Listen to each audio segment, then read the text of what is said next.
There's a pay rise sitting in your payslip that most people never claim. It's not a trick, and it's not complicated.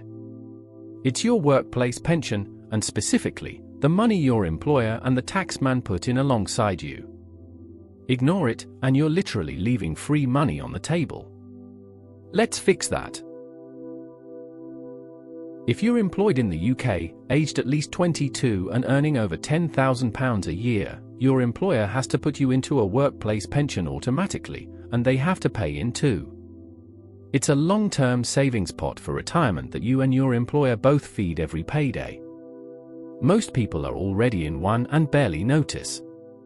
The minimum going in is 8% of a band of your salary, and here's the key part: at least 3 of that 8 comes from your employer, not from you. Now the first bit of magic: tax relief.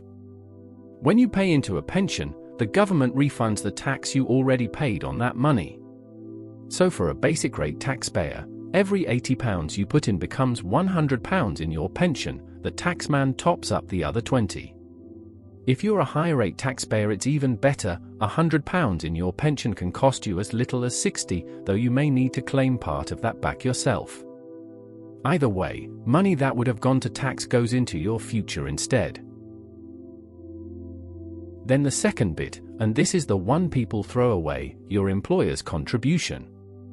Many employers will match extra contributions you make, often pound for pound, up to a limit.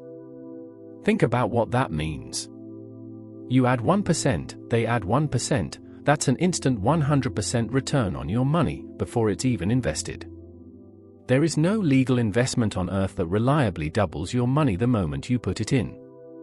So opting out, or not grabbing the full match, is the same as turning down a pay rise your employer is actively offering you. So what's the catch? 2 things worth understanding. First, it's locked away. You generally can't touch a pension until age 55, rising to 57 from 2028. Second, it's invested, so the value rises and falls along the way, and when you eventually draw it, most of it is taxable as income, though you can usually take 25% as a tax-free lump sum. But for money you don't need until later life, being locked away and growing is a feature, not a bug. The free money and tax relief far outweigh the trade-offs for most people. So, 3 simple moves.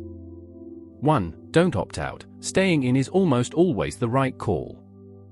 2. Find out whether your employer will match more than the minimum, and if you can afford it, contribute enough to grab every penny of that match. 3. As your pay rises, nudge your contribution up a little. You won't miss what you never see. Get those right and you've claimed a pay rise most people never bother to. If this was useful, a quick like really helps the channel, and subscribe for the next one, where we go deeper into pensions, the different types, and how you actually get your money out. See you there.